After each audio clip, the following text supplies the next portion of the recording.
La siguiente es una presentación de El Mundo de Mañana. ¿Alguna vez se ha hecho la pregunta, si Jesucristo retornara a la tierra esta semana, ¿a cuál iglesia asistiría? Su respuesta puede ser que sea como la de muchos otros oyentes. Bueno, por supuesto iría a mi iglesia el primer domingo que le fuese posible. Pero hay un problema. Existen cientos de iglesias distintas. Jesús no podría visitar todas estas incontables denominaciones, ¿no es cierto? En el programa de hoy, veremos algunas escrituras concretas que le ayudarán a encontrar, sin titubeos, la indudable respuesta a la hipotética pregunta, ¿a cuál iglesia asistiría Jesús? La imagen tradicional de la concurrencia a la iglesia es aquella de madres y padres bien vestidos, sentados en las bancas de las iglesias, con cielos rasos abovedados, o quizás en el lujo de una gran catedral, con ventanas trabajadas en vitró, y con un profundo sonido de órgano, inspirando un sentimiento de gran solemnidad. Muchas iglesias exponen la imagen de la cruz con un Jesús moribundo y casi sin vida en tamaño natural, mientras que otras enfatizan una eterna relación entre María y Jesús, o sea, entre madre e hijo. Sea cual fuere su idea de la iglesia que Jesús visitaría, puede que se sorprenda al ver lo que la Biblia revela del lugar al que Jesús realmente asistiría. Usted debe conocer la respuesta. ¿A cuál iglesia asistiría Jesús? Para ayudarle a encontrar esta respuesta, requiere una copia del folleto Restauración del Cristianismo Original. Este folleto gratuito expone el contraste entre la verdadera cristiandad de los apóstoles de Cristo y lo que la mayoría consideran que es la cristiandad hoy en día. Yo sé que se sorprenderá de lo que va a descubrir. Acompáñenos.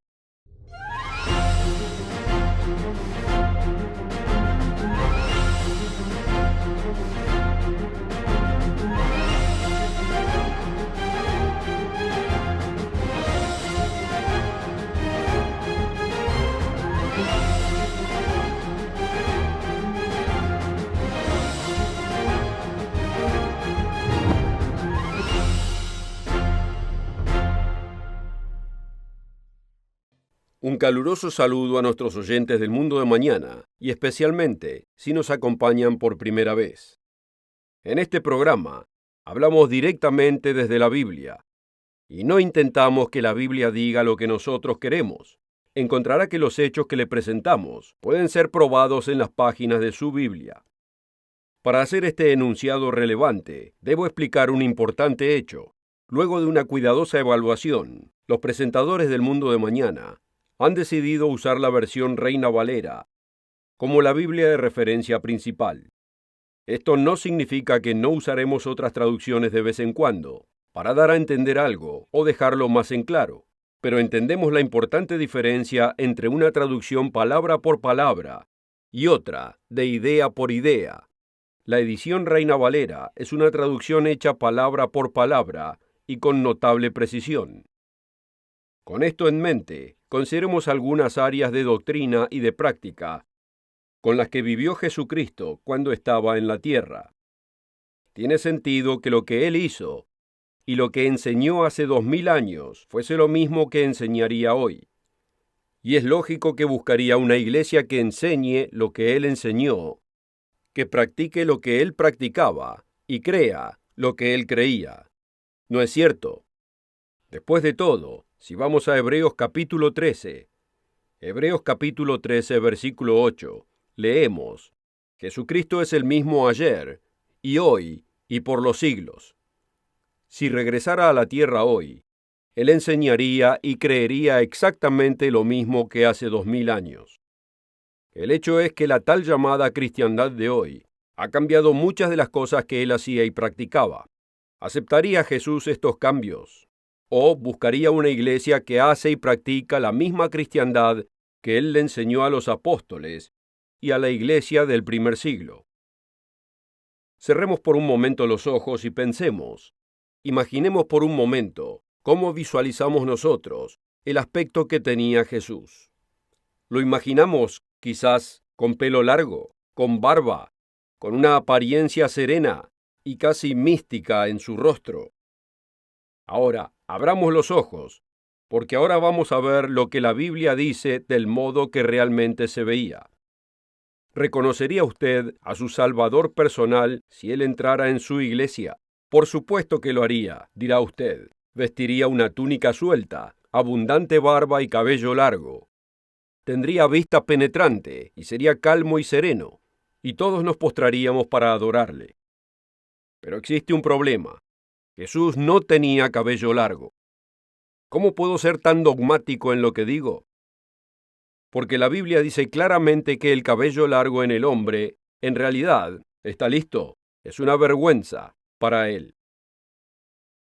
El apóstol Pablo, que fue inspirado por el Espíritu de Jesucristo, le escribió a la iglesia en Corinto, explicando el apropiado atavío, vestimenta y largo de pelo, para hombre y para mujer. Le explicó a las mujeres en Corinto que consideraran su cabello como cobertura, como algo glorioso. Leamos en la Biblia, 1 Corintios, capítulo 11, versículo 15. Por el contrario, a la mujer dejarse crecer el cabello le es honroso, porque en lugar de velo le es dado el cabello.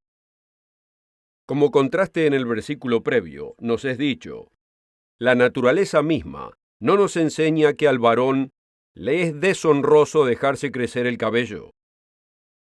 Otras traducciones dicen que es deshonroso o vergonzoso. Jesucristo lo inspiró a Pablo a escribir lo que sería la práctica cristiana aceptable. El hombre con cabello largo y la mujer con cabello muy corto simplemente viven fuera de las normas bíblicamente aceptables. Ahora, ¿lo he ofendido con esto? Si lo hice, no es lo que yo digo, es lo que dice la Biblia lo que lo ha ofendido. Pensemos lo siguiente. ¿Cómo se comportaba Jesucristo cuando estaba en la tierra? ¿Era siempre calmo y sereno? Bueno, sí, la mayoría de las veces era así, y ciertamente tenía autocontrol y era sensato. Pero esto no lo detenía de ser franco y directo al enfrentar a los cambistas de dinero en el templo. ¿Y qué fue lo que hizo? Dice, y entró Jesús en el templo de Dios, y echó fuera a todos los que vendían y compraban en el templo, y volcó las mesas de los cambistas y las sillas de los que vendían palomas, y les dijo, escrito está, mi casa, casa de oración será llamada, mas vosotros la habéis hecho cueva de ladrones. Bueno, ¿es este el Jesús calmo y sereno? Parece que no. Puede que le sorprenda conocer que Jesucristo no gozaba de la simpatía de todos en su momento. Las masas de la comunidad lo amaban.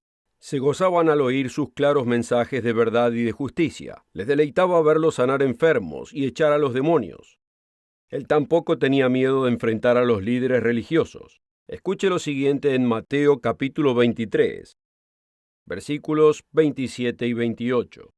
Ay de vosotros, escribas y fariseos hipócritas, porque sois semejantes a sepulcros blanqueados, que por fuera a la verdad se muestran hermosos, pero por dentro están llenos de huesos de muertos y de toda inmundicia.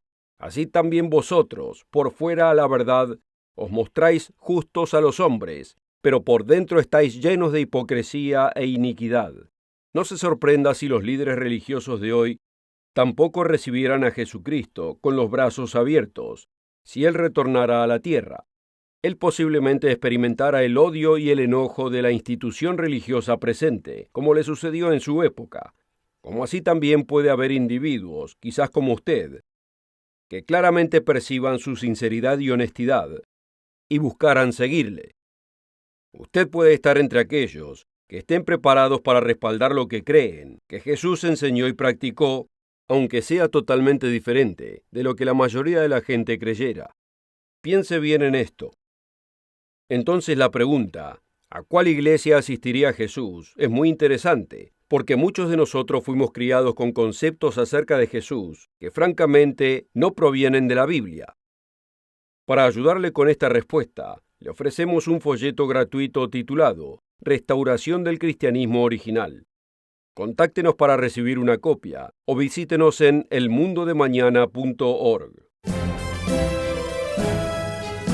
La oferta de hoy es absolutamente gratis, sin costo ni obligación.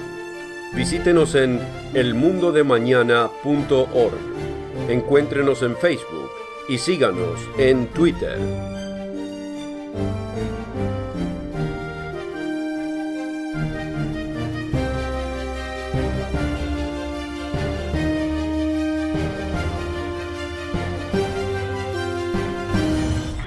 Con esta oferta también obtendrá una suscripción gratuita de la revista El Mundo de Mañana, cubierta de interesantes artículos y perspectivas relevantes de importantes temas de actualidad. El Mundo de Mañana lo mantendrá actualizado con noticias internacionales, profecía bíblica y el significado de la vida misma. El Mundo de Mañana. Llame hoy. Bienvenidos nuevamente al Mundo de Mañana. La mayoría de la gente no comprende que Jesucristo fue el creador del universo entero. Esto incluye las estrellas, planetas y galaxias. Antes de su nacimiento humano, Jesucristo era conocido como el Verbo. Él obedeció el mandamiento de Dios omnipotente de diseñar, moldear y crear todo el universo, así como también de crear a todos los ángeles.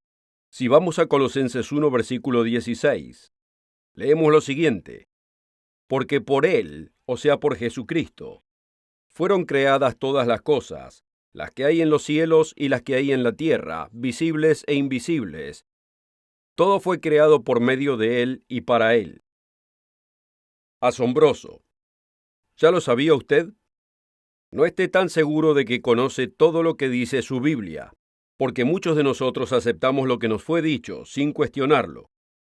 La mayoría de la gente no sabe que el Dios del Antiguo Testamento era realmente Jesucristo. Él fue el que llevó a los israelitas a través del Mar Rojo y luego les dio los 10 mandamientos. ¿Sabe? No fue Dios Padre el que hizo esto. Fue Jesucristo. Permítame probarlo. Vayamos en la Biblia a 1 Corintios capítulo 10. Dice: porque no quiero, hermanos, que ignoréis que nuestros padres todos estuvieron bajo la nube, y todos bebieron la misma bebida espiritual, porque bebían de la roca espiritual que los seguía, y la roca era Cristo. Hasta ahora hemos descubierto que Jesucristo no tenía el pelo largo, que Él fue el creador de todo el universo, y que Él fue el Dios del Antiguo Testamento. ¿Está sorprendido? Si es así, estoy seguro que ahora tengo su atención. Así que ahora permítame presentarle algunas otras verdades bíblicas. Y a medida que lo hago, continúe preguntándose si realmente reconocería a Jesucristo si Él regresara a la tierra hoy. Y además pregúntese si Jesucristo asistiría a su iglesia. ¿Cuál día de la semana Jesucristo honraba, reconocía y observaba como su día de adoración? La respuesta es realmente simple, porque la encontramos en Lucas capítulo 4, versículo 16. Y vino a Nazaret, donde había sido criado, y entró el día sábado en la sinagoga, conforme a su costumbre, y se levantó a leer. ¿Qué día era el que guardaba? Era el séptimo día Sabbat, por supuesto, o como lo llamamos hoy, sábado. ¿Cambiaría su observancia al domingo si regresara a la tierra hoy? Recuerde lo que leímos antes en Hebreos 13:8. Jesucristo es el mismo ayer, hoy y por siempre. Y recuerde que probamos que Jesucristo fue el Dios del Antiguo Testamento, quien dio los 10 mandamientos a Israel. El cuarto mandamiento dice: te acordarás del día sábado para santificarlo. 6 días trabajarás y harás toda tu obra, pero el séptimo día es el sábado del Eterno tu Dios. Porque en 6 días hizo el Eterno el cielo y la tierra y el mar y todas las cosas que en ellos hay, y reposó el séptimo día. Por tanto el Eterno bendijo el día sábado y lo santificó. Así que, ¿cuál día santificó? El séptimo, el día de reposo, por supuesto, el sábado. ¿Sabe? El pueblo judío no ha perdido la cuenta de ese día, porque van a la sinagoga hoy en día así como lo hacían en el tiempo de Jesús, en el sábado, el séptimo día de la semana. Algunos creen que el domingo es el séptimo día de la semana. Ve al diccionario. encontrará que el sábado es el séptimo día de la semana. Esto posiblemente le parezca una revelación, pero no debería serlo, porque se encuentra ahí mismo claramente en su Biblia. Nadie llegó anoche y escribió palabras en su Biblia que no estaban ahí el día anterior. Nuevamente, si Jesucristo regresara a la tierra hoy, buscaría una iglesia que observe y honre el séptimo día sábado. Pero puede que usted diga, yo pensé que el día de observancia cambió del sábado al domingo cuando Él estaba en la tierra. Bueno, si lo hizo, ¿puede encontrar en su Biblia dónde lo dijo? Búsquelo en su Biblia, a ver si puede probarlo. Uno piensa que tal decisión fundamental de cambiar el día de adoración de sábado a domingo sería una parte central de su enseñanza, pero en cambio no dijo nada. Al contrario, encontramos que dijo, el sábado fue hecho por causa del hombre, y no el hombre por causa del sábado. Así que el Hijo del Hombre es Señor aún del sábado. Este hubiese sido un momento perfecto para decir, y ese sábado ahora lo he cambiado por el primer día de la semana, el domingo. Pero no, el hecho es que los paganos romanos cambiaron su religión por lo que ellos creían que era la cristiandad, cerca del año 325 después de Cristo. Simplemente transfirieron su antiguo día de adoración pagano, el cual era el domingo. ¿Por qué? Porque los romanos adoraban al sol como su dios el día domingo. En nuestro folleto gratuito que le ofrecemos hoy, Roderick Meredith deja bien en claro lo que sucedió con la cristiandad en el cuarto siglo después de Cristo. Haciendo cita de las palabras del historiador Will Durant, hace mención en la página 22. La cristiandad no destruyó al paganismo, lo adoptó. La mente griega, muriendo, llegó a transmigrar su vida en la teología y la liturgia de la Iglesia. La lengua griega, habiendo reinado durante siglos en la filosofía, pasó a ser un vehículo de la literatura y el ritual cristiano. Los misterios griegos fueron traspasados al impresionante misterio de la misa. Una gran idea filosófica fue tomada completamente de los escritos del pagano filósofo griego Platón. Era la idea del alma inmortal. Hablándole a su hermano Glaucón, en el libro 10 de la República, Platón dice, ¿no te das cuenta que el alma del hombre es inmortal e indestructible? El alma, la cual no puede ser destruida por el mal, debe existir por siempre, y si existe por siempre, debe ser inmortal. Usted pensó que la doctrina del alma inmortal era bíblica, pero no proviene de la Biblia. Proviene de la mitología babilónica, griega y romana. De hecho, el Evangelio de Marcos enuncia lo que Cristo le dijo a los escribas y fariseos. En Marcos capítulo 7, versículo 6. Hipócritas, bien profetizó de vosotros Isaías, como está escrito, este pueblo de labios me honra, pero su corazón lejos está de mí, y en vano me honran, enseñando como doctrinas mandamientos de hombres. ¿Qué nos dijo Jesús de la existencia del hombre después de la muerte? Comencemos con un simple enunciado que hizo Jesucristo en Juan capítulo 3, versículo 13. Dice, y nadie subió al cielo. Nada puede ser más sencillo y claro que este enunciado. Aunque una de las fundamentales creencias de la tal llamada cristiandad de hoy dice que cuando una persona muere, el alma se va al cielo o al infierno.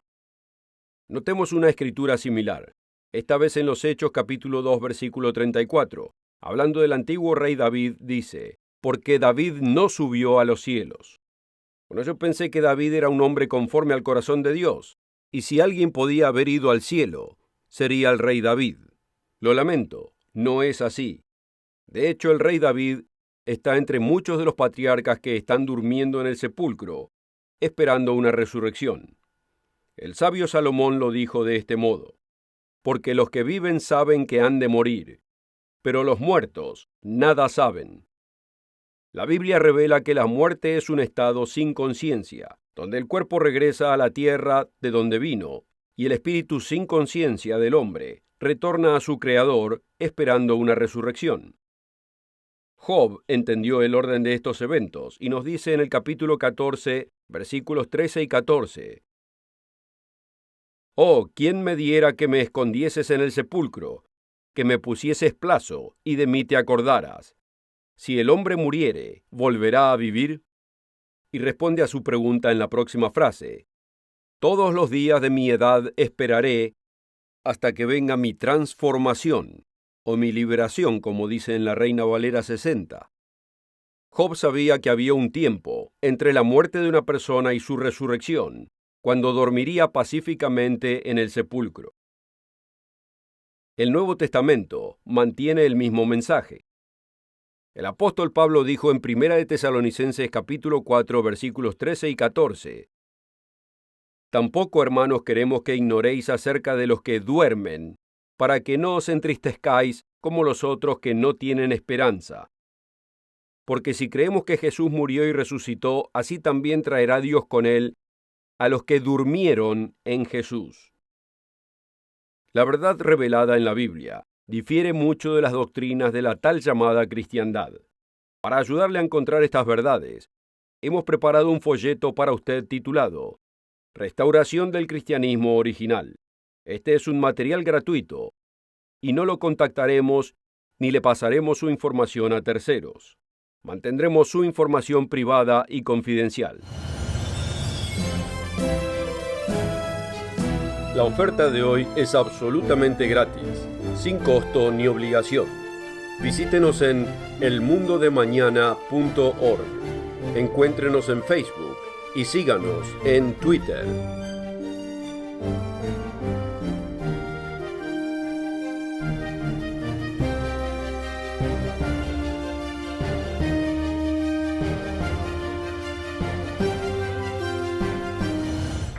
Con esta oferta también obtendrá una suscripción gratuita de la revista El Mundo de Mañana, cubierta de interesantes artículos y perspectivas relevantes de importantes temas de actualidad. El Mundo de Mañana lo mantendrá actualizado con noticias internacionales, profecía bíblica y el significado de la vida misma. El Mundo de Mañana. Llame hoy. Bienvenidos a la última parte de nuestro programa, donde nos estamos preguntando, ¿a cuál iglesia asistiría Jesús? Hemos visto que Jesús buscaría una iglesia que enseñe lo que él enseñó. También consideramos que la mayoría de la gente sincera que dice ser cristiana cree respecto a lo de después de la muerte, comparado con lo que Jesús creía y enseñaba. Continuemos entonces. La común idea es que poseemos un alma inmortal que nos es dada al nacer. ¿Pero es esto verdadero? ¿Posee usted un alma inmortal? ¿O la inmortalidad y la vida eterna es algo que le tiene que ser concedido como dádiva? No se apresure a pensar que usted posee la respuesta correcta. Permítame demostrarle a qué me refiero. Una de las escrituras más famosas y más citadas es Juan 3:16. Recordemos cómo es enunciada. Porque de tal manera amó Dios al mundo, que ha dado a su Hijo unigénito. La mayoría de la gente no lee más que hasta aquí. Pero es importante hacerlo. Escuchemos, para que todo aquel que en él cree no perezca, mas tenga vida eterna. Así dice en el original. Muchos creen que poseen vida eterna y que no perecerán. Piénselo de nuevo. Se sorprenderá al ver cuántas veces la Biblia nos dice que la vida eterna es algo que no poseemos en nosotros, sino que es en realidad una dádiva de Dios. ¿Para qué nos ofrecería y nos prometería Dios concedernos la vida eterna si nosotros ya poseemos un alma inmortal? ¿No es que la palabra inmortal significa vida eterna? La verdad es que Satanás le propuso a Eva la primer mentira encontrada en la Biblia, la cual todavía se cree hoy en día. ¿Recuerda la historia? Dios le dijo a Adán y a Eva, porque el día que de él comieres, refiriéndose al fruto prohibido, ciertamente morirás. ¿Y le creyó a Dios? No, le creyó a Satanás, quien le dijo a Eva, no morirás. En Génesis 3, versículo 4. La gente en todo el mundo y en toda religión creen que los humanos no perecen cuando mueren, sino que siguen viviendo, en nirvana, o en el paraíso, o en el cielo, o en el infierno. Otros, por supuesto, creen en la transmigración del alma, o como es más conocido, en la reencarnación. Veamos estas escrituras. Juan capítulo 5, versículo 24. Juan capítulo 5, versículo 24. Dice, el que oye mi palabra y cree al que me envió, tiene vida eterna, y no vendrá a juicio, mas ha pasado de muerte a vida. Ahora Romanos capítulo 6, versículo 23. Porque la paga del pecado es muerte. Y preste atención, mas la dádiva de Dios es vida eterna en Cristo Jesús, Señor nuestro. Es un obsequio, no es algo que ya teníamos. Veamos otra escritura que nos da más información en Tito capítulo 3, versículo 7. Para que justificados por su gracia, seamos hechos herederos según la esperanza de la vida eterna. La vida eterna no es algo que ya tenemos heredado, sino que tenemos la esperanza de recibirlo en el futuro. No es el propósito de este programa ponerlo enojado o molesto, sino enseñar, expandir, explicar lo que la Biblia dice y además revelar lo que salió de la mente de hombres, especialmente los paganos de Babilonia, Grecia y Roma. Existen otras diferencias entre lo que Jesús y los apóstoles creían, enseñaban y practicaban y aquellas creencias más comunes de la mayoría de la gente de hoy. Esperamos que el programa de hoy haya sido esclarecedor y provechoso para usted. Puede que usted sea guiado por Dios a una forma de pensar distinta al escuchar este programa cada semana. Asegúrese de encontrarnos la próxima semana, donde le presentaremos las preciosas verdades de su Biblia. Hasta la próxima semana, queridos amigos. La oferta de hoy es absolutamente gratis, sin costo ni obligación. Visítenos en elmundodemañana.org. Encuéntrenos en Facebook y síganos en Twitter. El programa precedente fue producido por la Iglesia del Dios Viviente.